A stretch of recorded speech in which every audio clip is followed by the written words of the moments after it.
Assalamualaikum warahmatullahi wabarakatuh. Waalaikumsalam warahmatullahi wabarakatuh. Bismillahirrahmanirrahim. Raditu billahi rabba bil islami dina wa bi Muhammadin sallallahu alaihi wasallam nabiyya wa rasula rabbi zidni ilma warzuqni ilma nafi'an ya rasuli wa rahmatullahi rabbi shrah li sadri wa yassir li amri wa hlul 'uqdatam min lisani yafqahu qawli amin ya rabbal alamin. Silakan dibuka Fatihah dulu ya, Fatihah.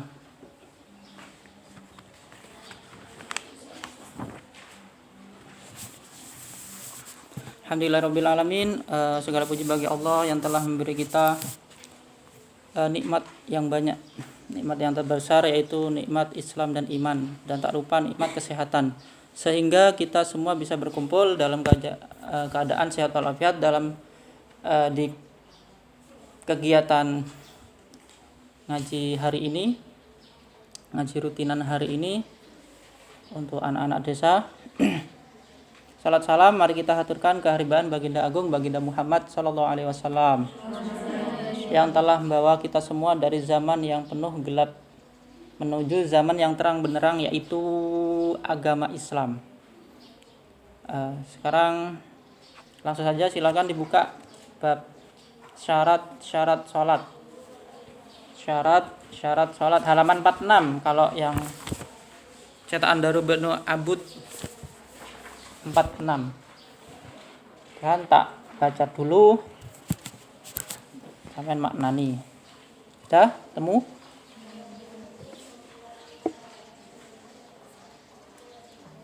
Bismillahirrahmanirrahim. Faslun utawi iki iku ana fasal suci. Syurutus sholati utawi pira-pira syarate salat. Samaniyatun iku ana 8. Taharatul hadasaini rupane sucine hadas loro cilik gede.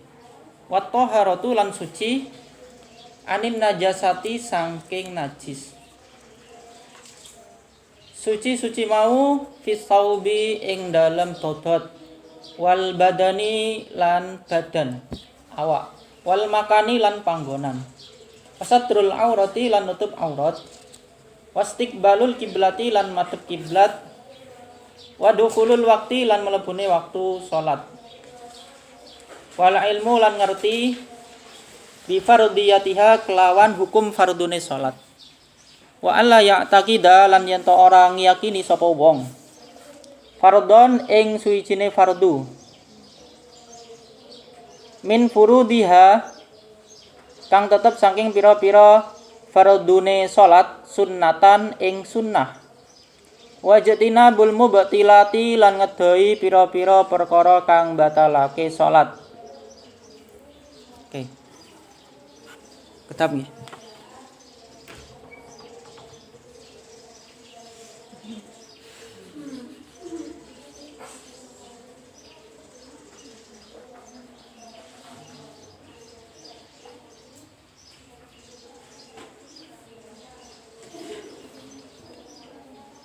Adalah jadi sekarang menjelaskan tentang syarat-syarat apa? Syarat-syarat salat. Jadi tak jelaskan ya sampean rungokne.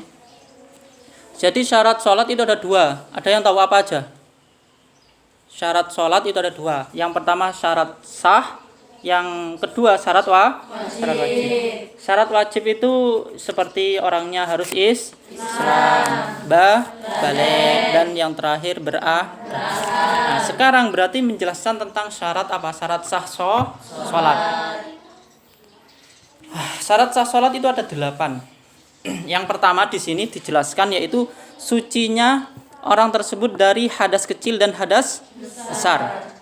Hadas kecil seperti contoh sampean habis dari kamar mandi, itu hadas kecil. Hadas besar berarti kalau mimpi basah atau yang lainnya. Itu. Jadi sampean ketika mau sholat harus suci dari hadas kecil dan hadas besar. Seandainya sampean punya hadas kecil, maka sampean harus mensucikannya dengan cara apa? Wudu. Kalau nggak ada wudu dengan apa? Tayamum. Mandi juga sama. Kalau hadas besar dengan cara apa? Mandi janabat. Kalau nggak ada air, menggunakan apa? Batu. Kok batu? Tayamum. Ini bukan istinja loh ya. Selanjutnya wat thaharatu anin najasati. Jadi syarat yang kedua itu suci dari najis. Berarti cara mensucikan najis dengan cara dibasuh. Kemarin sudah dijelaskan najis ada 3. 1 apa? Mukhafafah. 2, 3 mughalladhah. Jadi yang paling berat adalah najis apa? Sehingga ada omongan itu jangan sampai jadi kayak anjing. Ada yang tahu? Anjing dengan derajat teleke itu sama. Anjing najis teleke sama. Berarti derajat orang sama teleknya kotorannya itu sama. Jadi sampean jangan sampai derajat sampean dengan teleke sampean sama. Sedikit cerita tentang anjing. Anjing ya. Anjing. Nabi itu suka hewan apa? Kucing. Jadi kalau ditanya anjing sama kucing bagus mana? Kucing. Oke, secara kucing. Tapi kalau sampean tahu di kitab Kasyifah, lupa halaman pinten ya. Itu ada kelebihan kucing 10. Kelebihan anjing punya 10 sifat yang tidak dimiliki oleh kucing. Tak sebutkan salah satunya atau salah 3-nya. Yang pertama, anjing seandainya sudah dikasih makan, meskipun sedikit, dia akan mempunyai rasa terima kasih pada orang yang memberi makan. Buktinya apa? Banyak bahkan orang-orang muslim itu punya anjing ketika dia punya kebun. Untuk apa? Untuk menjaga kebunnya dari maling. Itu bukti kalau anjing ketika sudah dikasih makan atau dibantu, maka dia akan ingin membalas orang yang membantu dia. Beda dengan kucing. Sampean kayak duwe kucing, sampean kasih apa makanan ini kucing itu sangat mahal. Whiskas. Besok sampean kayak sego campur pindang, saya yakin ndak gelem. Karena wis nampe atau bahasa Jawanya nampe gak mau, terbiasa enak, maka kucing itu gak mau dikasih yang gak enak. Itu elek kucing. Jadi gak semuanya kucing apik, enggak. Kedua, anjing apik iki. Anjing dimanapun tempat dia mau bisa hidup. Buktinya apa? Di pasar-pasar itu, kalau sampean pernah di luar Jawa, mungkin di Jawa jarang ya. Dulu saya pernah di Sumatera itu, di pasar-pasar yang kumuh, anjing biasa hidup. Kucing apakah bisa? Bisa kucing, tapi deloken. Seperti koyo wong gering lek kucing. Karena memang bukan tempatnya, tapi kalau anjing dimanapun tempat, dia akan menerima. Jadi sehingga santri atau sampean sebagai apa ya? Sebagai orang ya, punya sifat kayak anjing. Apa? Dimanapun tempat itu nerima. Tidak boleh apa bahasa Jawanya nampe, apalagi perempuan. Enggak boleh menuntut banyak-banyak, itu enggak boleh. Sehingga dikatakan gini, orang laki-laki itu jangan sampai tega memberi mahar murah kepada wanita. Tapi wanita enggak boleh menuntut mahar banyak pada laki-laki. Intinya apa? Prinsipnya saling pengertian. Ya ojo terlalu murah, ojo terlalu larang. Ya sampean mosok gelem dikei mahar cuma Rp100. Kan enggak mau. Intinya standarnya berapa? Mungkin tahun 2026 mahar sampean 2.260.000 kan sesuai tahun. Itulah itu sifat bagusnya anjing. Salah satunya atau salah duanya. Jadi enggak semua yang jelek itu semuanya jelek. Sebagian, jadi enggak sampean melihat orang buruk itu enggak boleh langsung mengatakan semuanya buruk tentang dia, enggak. Kadang kan lek wong enggak suka itu semua tentang dia maka kita enggak suka. Tapi tetap enggak semuanya tentang orang yang buruk itu buruk. Lanjut ya, itu cuma selingan. Selanjutnya, jadi suci najis dari pakaian, badan dan tempat itu harus suci. Ketika sampean bajunya kena kencing, maka ketika mau sholat harus disucikan. Ketika tempatnya najis maka harus disucikan. Ketika badannya najis maka harus disucikan. Caranya dengan apa? Entah dibasuh atau mandi. Selanjutnya, syarat selanjutnya adalah menutup aurat. Sampean tahu auratnya laki-laki itu mana? Pusar sampai lutut. Kalau perempuan? Semuanya. Saya tanya, seandainya ada orang laki-laki, dia hanya sholat menutup lutut sama pusar, pres, tahu pres sampean? Sah nggak sholatnya? Nggak sah. Enggak sah. Sampean buktikan ketika dia sujud narik enggak? Dengkule kalau Jawane dengkul, narik enggak lututnya? Kainnya paham sampean ya? Ketika pakai sarung selutut pres ditarik pasti kebu. Aja atahiyat pasti sama ini. Gitu. Jadi kenapa orang laki-laki itu harus menutup lutut ke bawah juga kalau ketika sholat? Karena apa? Oke, ketika sholatnya itu hanya berdiri sah karena nggak akan ketarik. Tapi kan sholat ini bukan sholat jenazah kan? Sholat jenazah bisa jadi oke lah sah. Kenapa? Karena nggak ada dan nggak mungkin Tapi kalau sholatnya sholat fardu, sholat normal, nanti pasti ada namanya sujud atahiyat sehingga yang lutut itu ketarik ke atas kainnya, maka otomatis buka sehingga batal nggak? Batal. Sehingga perempuan, sampean tahu kenapa ini harus dicantolno? Sampean ada cantolan enggak? Saya tanya kenapa? Apakah ini aurat? Ini aurat? Kenapa harus itu? Sampean tutup kan segini? Kenapa saya tanya? Biar tidak ketarik. Sama alasan agar ini enggak ketarik. Sebenarnya sampean segini, Mbak. Lek sampean solasi, enggak apa-apa. Tapi kan masa rukuk disolasi kan enggak mungkin. Sehingga solusi ini namanya ihtiyat. Di fikih itu ada namanya ihtiyat. Tahu ihtiyat sampean? Ihtiyat itu hati-hati. Lebih baik sampean menutup lebih daripada menutup kurang. Segini. Dan ditaleni, lek segini toh enggak ditaleni bisa. Cuma ketarik sehingga perempuan itu rukunya segini. Dan ini ketutup enggak sampean? Jadi segini toh cantolno toh. Sidane ngepres gini sah, tapi ketika sampean engko ngadeg ngene set buka. Otomatis biasanya kan dicantolong gini ya. Itu asal usulnya. Jadi sebenarnya ini bukan aurat, tapi berhubung nanti ketarik. Beda lagi kalau sampean rukuhnya nanti dipres body, ditawarik gini ya. Bukan badannya, sini nih. Mbok gaya apa? Itu beda lagi bahasanya. Jadi itulah tentang menutup aurat. Selanjutnya menghadap kiblat. Jadi sampean sholat maklum ya harus menghadap kiblat. Kiblat kita itu bukan barat tapi apakah? Berhubung kita berada di timur Ka'bah maka arah kita barat. Yang berada di barat Ka'bah berarti kiblatnya arah mana? Timur. Selanjutnya masuknya waktu. Ini yang paling sangat harus dihati-hati. Tentang masuknya waktu sholat. Sampean tahu fikih itu kan ada namanya ubudiyah dan muamalah. Tahu sampean? Ubudiyah itu seperti ya sholat, puasa, zakat dan lain-lain. Tentang ibadah hubungan kita dengan Allah. Ada muamalah. Muamalah hubungan kita dengan makhluk lain seperti jual beli. Sehingga ada bab namanya bab atau buyu apa namanya? Bab jual beli. Sama tak kasih ilmu ya, enggak tahu sampean pernah dengar enggak ya. Jadi ketika ubudiyah ya, berarti seperti sholat itu ada 2 syarat. 1, keyakinan seseorang sama nafsul amri. Nafsul amri ini mari ini tak contohkan. Contoh, sekarang sampean nanti kan sholat asar. Asar kita buat jam 3 pas. Contoh ya, jam 3 pas. Sampean posisi itu enggak bawa jam. Enggak bawa jam ya. Sampean enggak tahu kalau jam 3 asar. Jam 3 kurang semenit ya, kurang semenit.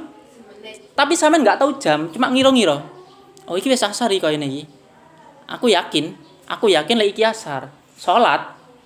Tapi kenyataannya pada dia sholat itu belum masuk waktu maka dia enggak sah. Kenapa? Dia yakin cuma kenyataannya belum waktu sholat. Kita balik sekarang. Sudah jam 3, sudah asar. Berarti sudah masuk waktu cuma sampean ragu.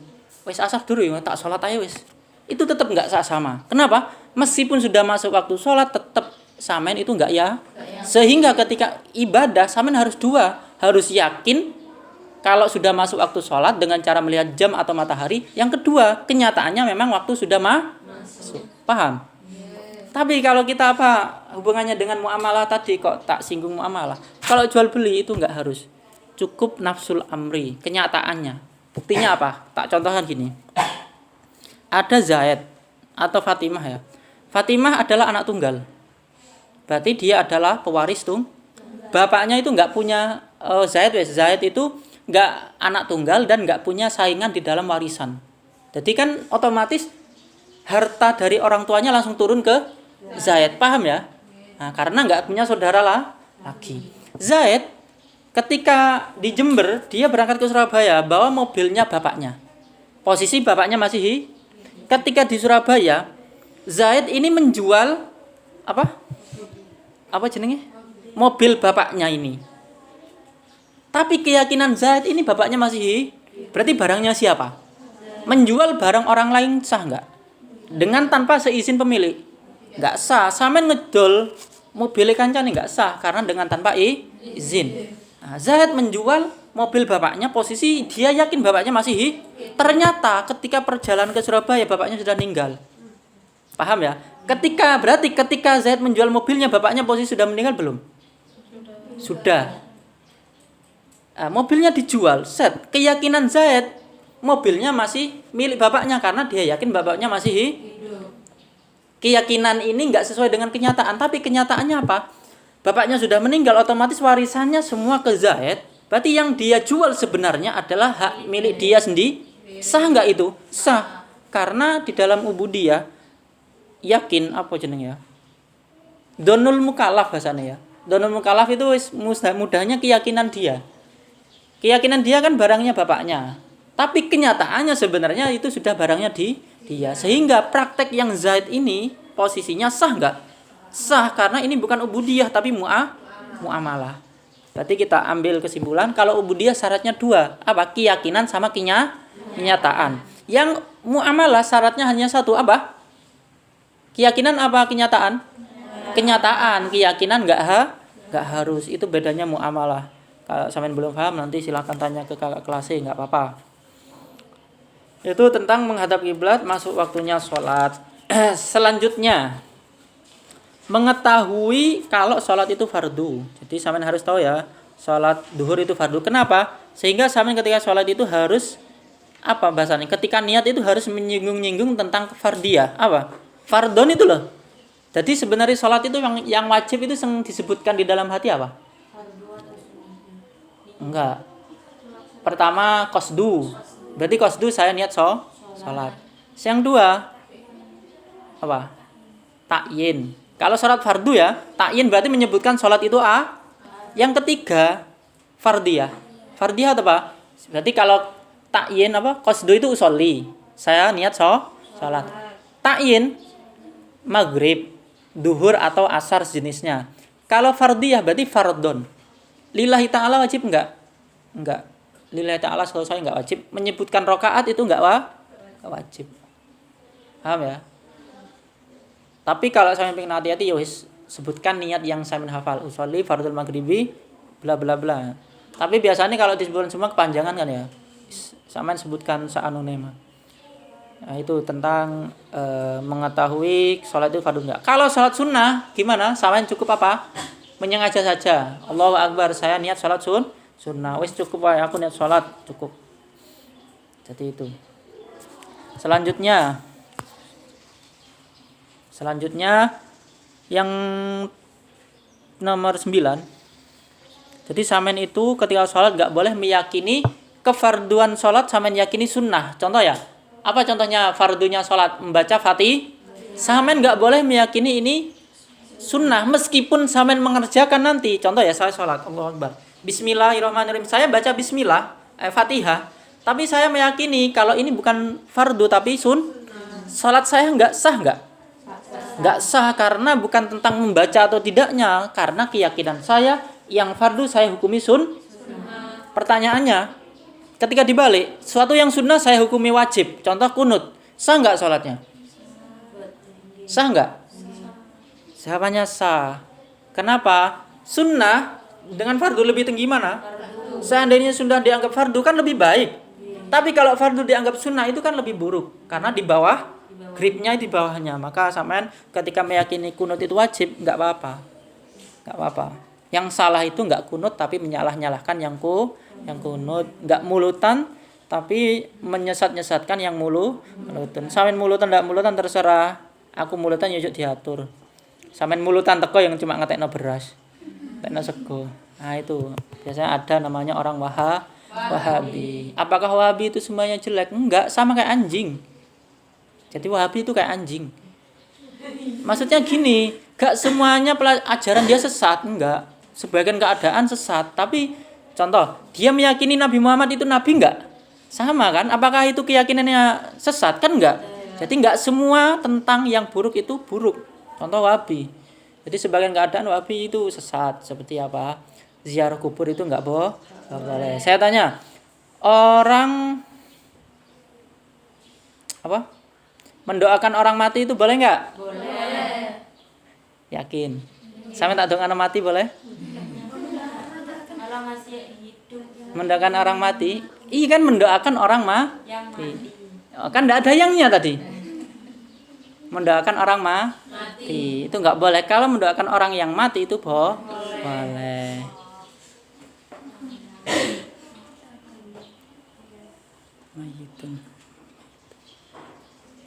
Itu.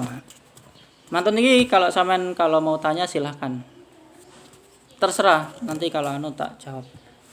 Selanjutnya yang terakhir wajtinabul mubtilati apa? Menjauhi hal-hal yang membatalkan salat. Jadi sampean ketika salat itu enggak boleh contoh bergerak 3 kali dengan terus menerus. Sehingga ketika sampean gatal ya apa carane? Cara begini. Maka boleh enggak gini? Tidak boleh. Caranya gimana lagi? Gini set. Kemarin aku ketika ngaji yo nang ibu-ibu. Tidak di sini. Ketika dolen nang Kulon Progo dikon ngasih. Delok kok ibu-ibu tak kira arek-arek ya. Aduh. Tak jelaskan tentang gerakan 3 kali. Kan 3 kali itu kan ketika terus menerus. Ketika gini kan dipisah dengan kadar apa? Tumakninah ya. Itu kan tidak dianggap satu gerakan. Dianggap beda pemisah. Contoh gini, sampean menang terus gini. Gini, maka enggak apa-apa. Tapi kalau gini ya ini bahaya. Ada yang tanya. Wong tua-tua ya sungkan. Aku iki umurane ibuku tuaan wong-wong iki ya sungkan wis tak rungokno. Kalau dicokot nyamuk kan gatel. Gak iso nahan ya. Jawab ya opo bingung. Sak isone tahan. Enggak, maksudnya nyamuk masuk loro sih, lecokot ula loro ya. Jadi gini kalau gatel men. Tapi kalau gatele nemen oh jadi gini juwiten. Kan biasa atau sampean kadang dijiwit. Jadi lek sampean, tapi saya ada satu pertanyaan yang sangat penting. Ketika tahiyat, sampean kan gini ya.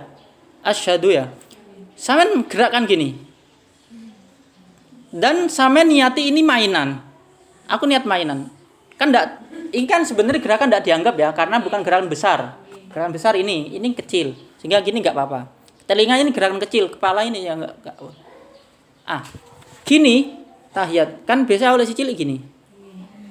Batal enggak salatnya? Batal kalau dianggap mainan. Batalnya itu bukan karena gerakannya, tapi karena niat Ketika sampean sudah niat ibadah, maka sampean itu enggak boleh niat untuk mainan. Paham? Jadi aja sampean ana kancane pinggire, dikinekno. Set. Ya, satu gerakan kan? Tapi sampean niat mainan, batal enggak? Batal. Lek aku mbiyen ketika ngaji yo, kan ngarep enek kanca rong sop yo. Disundul. Kadang dikinekno. Kalau ketika Jumatan ya, dadi mata-mata wis. Iki ndak Jumatan, kan Jumatan guyon di pecuti wis, biasa. Jadi ketika Jumatan itu sok-sokan dadi alim. Ketika ngaji dadi combe wis dilaporno. Iku iki Jumatan guyon. Iku Jumatan malah joget-joget ngene wae ana wis. Pinter-pinter dadi wong bermuka dua. Tapi itu ketika kecilan belum wajib sholat kan. Tapi harus belajar. Nah, itu tentang syarat sholat. Nah, ini waktunya sudah mepet. Mungkin ada yang mau tanya? Sisa 5 menit. Silakan yang mau tanya. Gak apa? Kalau nggak ada saya tutup. Atau mau tahunya tentang anjing? Sampean tahu tak ceritani ya, ini cerita bagus. Ini cerita ketika hall di Kencong kemarin ini yang ngisi itu Ustadz Faiz Sukron Makmun. Dia dari Jakarta. Dia cerita, sampean tahu kambing sama anjing di dunia ini, di Indonesia lebih banyak apa? Kambing. Kambing. Kambing apa anjing sama setuju nih? Kambing ya. Tapi kalau dipikir logika, yang sering disembelih anjing apa kambing? Terus kenapa masih banyakkan kambing? Padahal anjing itu tidak boleh bukan hewan disembelih hewan untuk menjaga rumah. Kenapa keadaannya ini lebih banyakkan kambing? Padahal kambing itu setiap dagang sate tahu sama ya, dimanapun tempat itu pasti pakai kambing. Seharusnya kambing lebih sedikit karena sering disembelih. Kenapa lebih banyak kambing? Barokah? Kenapa barokahnya? Enggak. Jawabannya barokah, tapi satu, bukan itu. Sampeyan rungokno. Ini pelajaran bagus. Jadi, sampeyan tahu anjing keluarnya itu siang apa malam? Malam. Ketika maghrib sudah agak surup, anjing itu suka keluar. Kambing awan tokno. Kalau sudah sore pasti pulang. Paling kalau nggak pulang dia nggak akan aneh-aneh ke sana ke sini. Maksudnya apa? Jadi kalau orang kayak sampean perempuan itu kalau bisa pelakuannya kayak kayak kambing, jangan kayak anjing. Maksudnya apa? Anjing itu suka keluar malam sehingga hidupnya nggak dapat barokah. Kambing kelakuannya cuma keluar siang, malam itu sudah nggak balik ke rumahnya masing-masing. Padahal kalau dipandang dari segi Amit ya, ciri kata Kiai Faiz Sukron itu makmun. Dari segi perawaan, bahasanya kalau manusia gantengan anjing. Sampeyan tahu anjing sing ayu kok sing ayo sembulune api, bandingnya mbek kambing. Kambing rata-rata wajahe kok ngono. Tapi lek kambing, anjing itu beda. Dari segi fisik dia menang. Dari segi satu lagi sampean tahu. Satu-satunya hewan nanti yang mlebu surga apa? Anjingnya Ashabul Kahfi. Dari segi takdir sebenarnya apian anjing. Karena ada anjing yang masuk surga. Anjingnya Ashabul Kahfi. Kambing enggak ada. Terus kenapa anjing kalah sama kambing? Yaitu karena kelakuannya itu. Saya pernah hewan itu cirinya enggak masuk neraka, enggak masuk surga ya. Saya pernah dengar enggak? Tapi kalau keterangan Ustadz Sukron, Faiz Sukron kayak gitu. Itu ternyata iya. Cara dipikir kambing kok malah akeh ya. Semakin disembelih semakin banyak. Anjing sedikit. Itu. Jadi anjing itu ada bagusnya, tapi ada jeleknya. Bagusnya tadi, jeleknya ini. Itu. Sudah ya. Ini waktunya pelajaran kita sudah selesai. Mari kita tutup dengan bacaan Al-Fatihah. Alhamdulillah pelajaran kita selesai. Al-Fatihah.